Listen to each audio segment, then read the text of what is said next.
What is up, and welcome back to another episode of So There's That. I'm your hostess, doing the mostest, Kivanshi, and we are here with another Film Wednesday, Le Mois de l'Amour, celebrating Black love during Black History Month.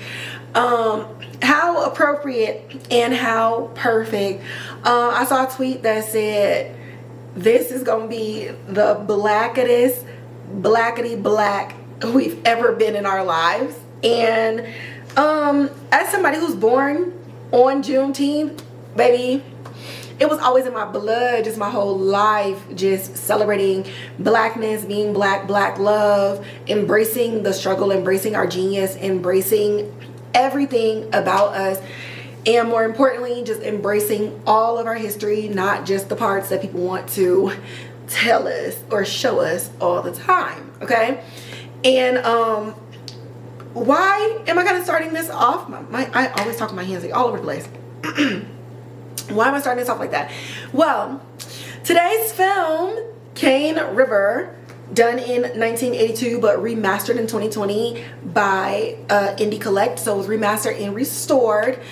But the film kind of touches on race relations, more so racial and ethnic history with Black Americans, specifically set in New Orleans. But it also talks a little bit about classism and the class divide between the way some families kind of made off after they were free versus some other families have made off after, you know what I mean? So that whole like how slave feels slave thing, how it still affected the way certain Black people interacted generationally. I mean, even now, just generationally, you know, with titles like I'm Not Black, I'm Creole,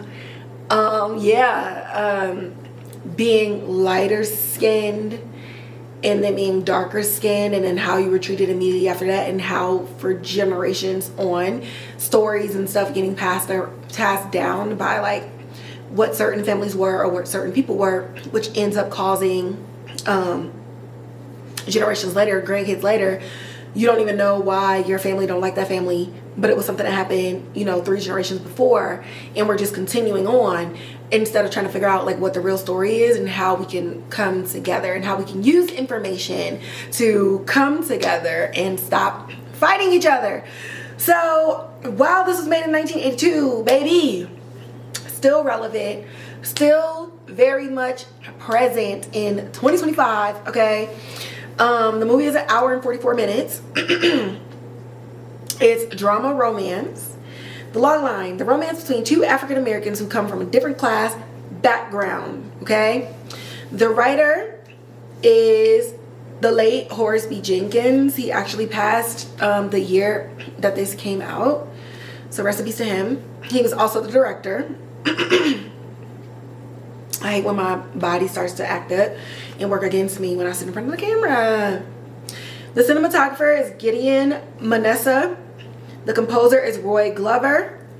Script and continuity was Carol Balthazar. Costume design, Carolyn Edward. And the cast stars Richard Romain as Peter Metoyer and Tommye Myrick as Maria Mathis. So first of all, this movie is so 80. It's so crazy that 82 is like, how old am I? 82 is 40 something years old. Y'all, that's crazy. I was like, oh, that ain't that bad. Like, no, this movie is 40 years old. Yes. And it is shot as such. So it was definitely nice to have like the nostalgia of how music played such a heavy role in films. Now, I don't know if they did this way for this movie just because of maybe like location, budget, script, or whatever, but it opens up with Peter. We don't know that he's Peter yet, but obviously we know it's him. And he's going from like the city going back home. He's traveling. He's on the horse. He's looking at the family. He's back on the family land. He's up in Cane River. He's on all that stuff. And for like a solid like 7 minutes, it's just a song going the whole time while we're just kind of like traveling with him. And for some reason, it just really reminded me of like how In the Heat of the Night was, or like Matlock and stuff like that, where music and sound and composition was just heavy in the space where there was little to no dialogue. You would still hear the sounds, like you would hear him like pull out his wallet, get on the bus, you hear, you know, people talking or whatever in the background, but it was very just heavy like that.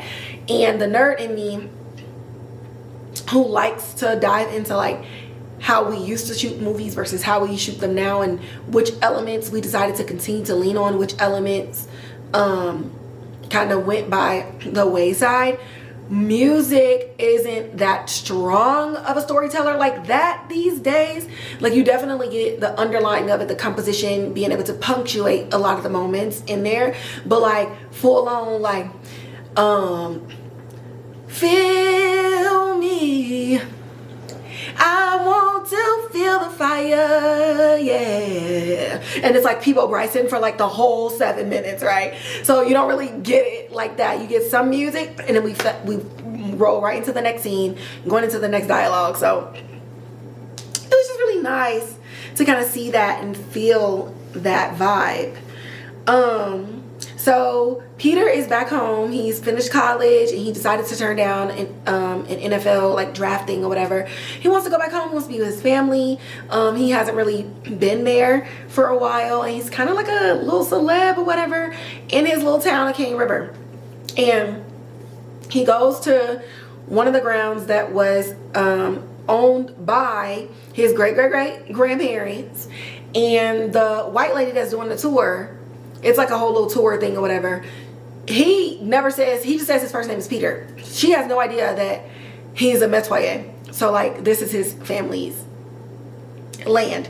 So she's done with her tour, and then he goes to the back and he sees a pretty woman sitting there reading, and he was like, yeah, Miss Jameson missed something on the tour and it was you. And so she's just kind of like laughing or whatever, like, no, she does fine, she knows the grounds well and everything like that. He was like, well, I think I need another tour and I think you should be my tour guide. So we kind of go through this like whole thing or whatever of them flirting and just meeting each other, and just that whole like suave 80s pickup that had women instantly being like, oh, how sweet. It was just very gentlemanly, but very warm and very refreshing, especially dialogue wise, it not being like today's pickup lines like, oh, praise Jesus. So they go through everything, and you know, they ride back into the town of where he's at, because her brother, he came to pick her up, but he didn't see her, so he left and went back home. Very quickly, okay, this turns into like some black version of Romeo and Juliet, where her family heard about where she was at and who she was with, and the mama was like, girl, that is a Metoyer, like, you don't need to be hanging out with them, like, no. And she's like, what does that have to do with anything? Like, I just hung out with a boy, like, it is what it is, I can hang out with a boy. Her mom was like, you want me hanging out with them? Her brother was like, now look, I don't read a lot because I don't like to do it, but the Metoyers, they used to own slaves, they owned our family, like they thought they was better than us, they call themselves colored and Creole, they don't even identify with the black people, like you could read it all up in this book. And the girl's like, listen, I don't want to hear all it is. Like, okay, ma, sure, yeah, I won't hang out with him no more. But she's a teenager, she's in her senior year, like, you think she's gonna be listening to her mama? No, Maria not listening to her mama. So we do get a little bit of a confrontation though. So she's like, so found out your last name from my mom and my brother, and these are the things. And he's like, what do you mean? He was like, yeah, like, we owned a lot of land, but we grew up here. Our black experience wasn't no different than yours. Like, yeah, we a little light skinned, but like, this is the heritage and the history. And she was like, well, what about this and what about that, and owning the slaves and doing all this other stuff. And I want to say his grandmother was his great-great-great-grandmother, whose land that they were touring in the beginning, was a slave owner, but then she ended up owning slaves afterwards. And so, but it was kind of twisted in the way that this book was done, because the true history of like slave ownership, when certain slaves were getting free, they were buying other people to get them out of the racist households in which they lived. And so when the lucky ones that were able to buy themselves out or be free or born free were buying family members, they were buying family, friends, family members, and going back and just getting them, because that was the only way that it would be possible. That white man wasn't just giving up the people because you said, I want the black people to be over here. No, you had to buy them, and it was a legal sale. And we know that black people weren't even considered human. It was chattel slavery. And so in this book, over time and over years in the stories, the history of what the fallout of the Emancipation Proclamation and freeing slaves and stuff was got completely misconstrued, to the point where you got her family being like, oh, they own this and they think they better than this and this and the third. And the actual descendant of this family is like, let's go get this book so we can see what you're talking about, and I can answer every question that's up in here, because I promise you that is not what actually happened. And so we're going on this journey of not only dating each other, but actually digging into the history of their families' backgrounds. They're only 3 generations removed from this, so it's very likely that even Peter grew up in knowing his great grandmother and his own grandma. So they're not far removed from these stories, save for like now in 2025, how many black households are still talking about the stories and the lives that their great grandparents lived. It's very few and far in between.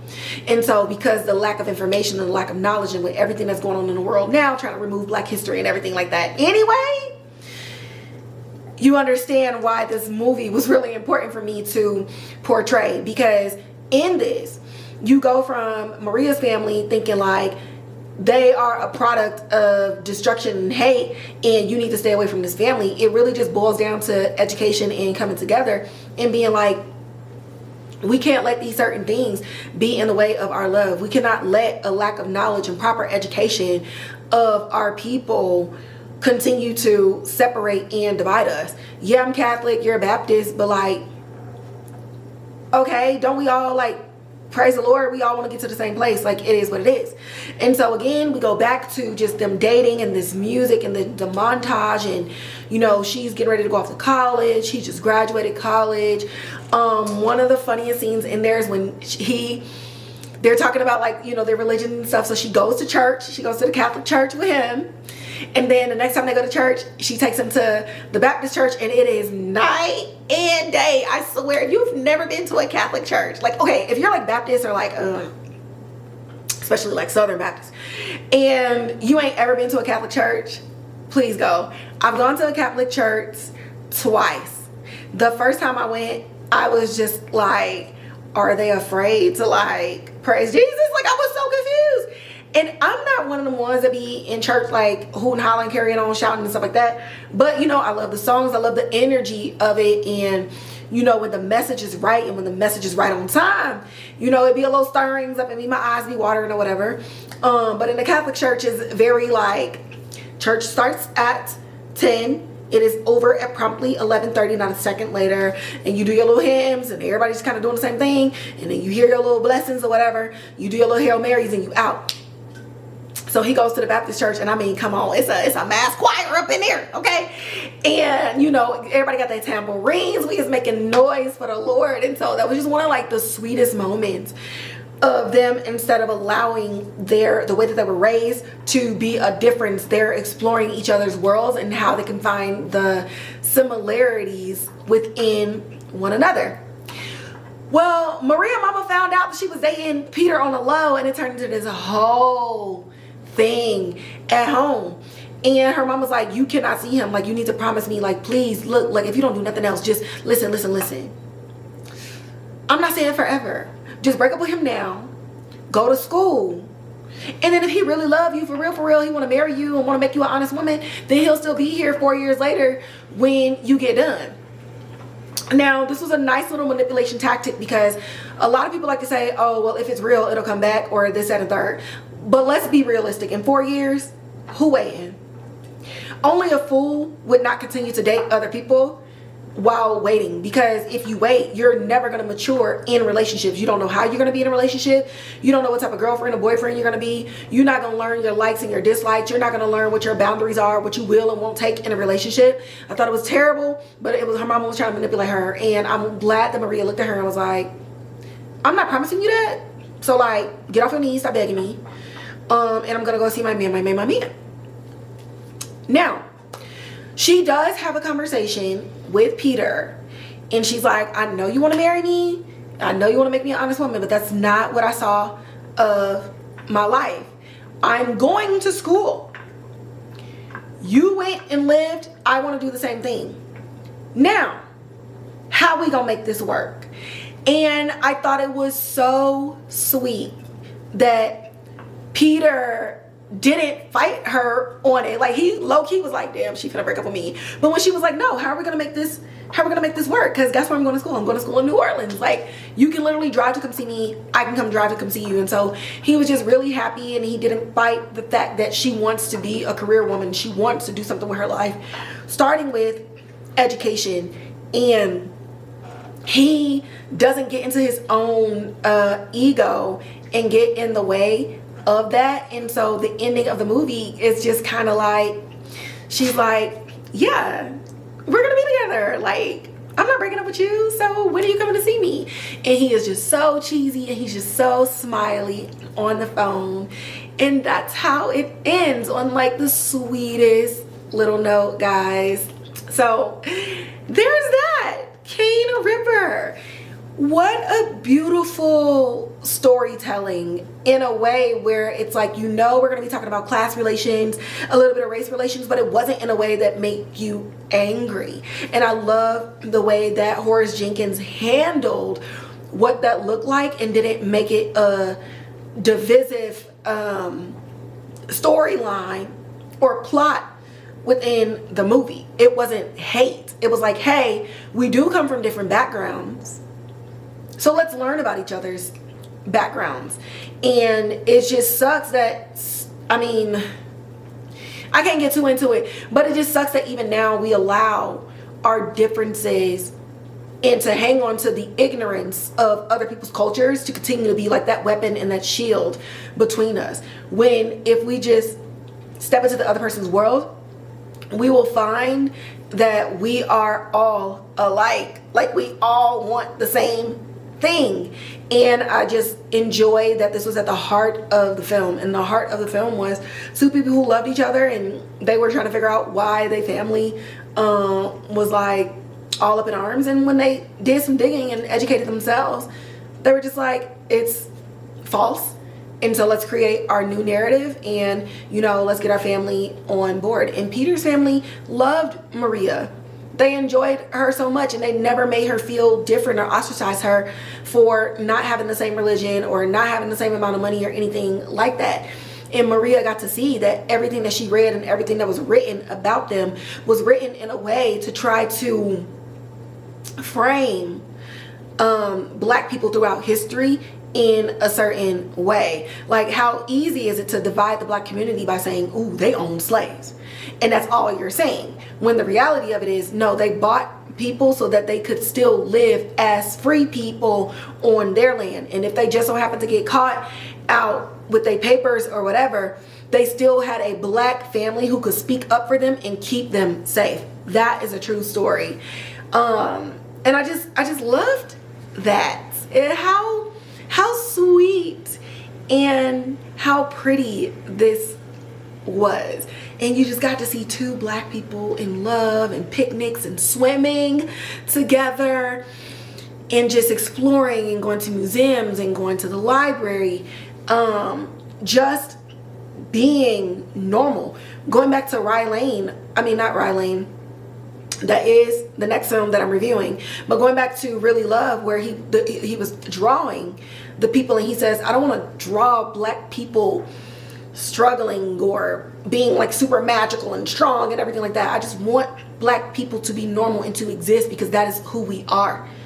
We are extraordinary, but we are ordinary in our own existence.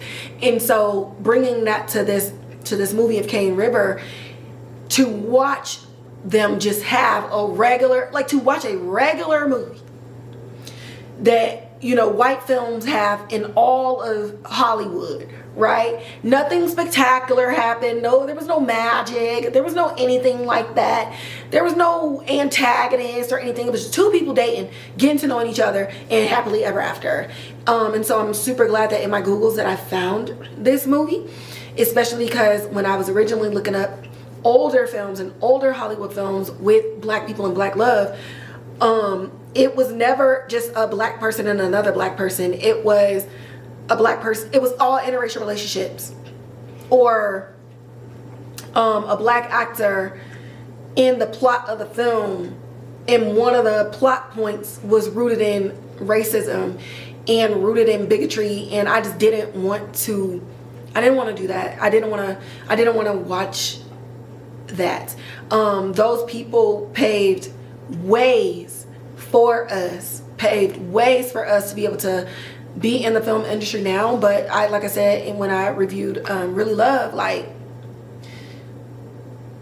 I just want somebody today to make movies in the style of old Hollywood and just recreate the narrative, because our families, our ancestors loved each other in the 20s, in the 1910s, in the 30s, 40s, or whatever.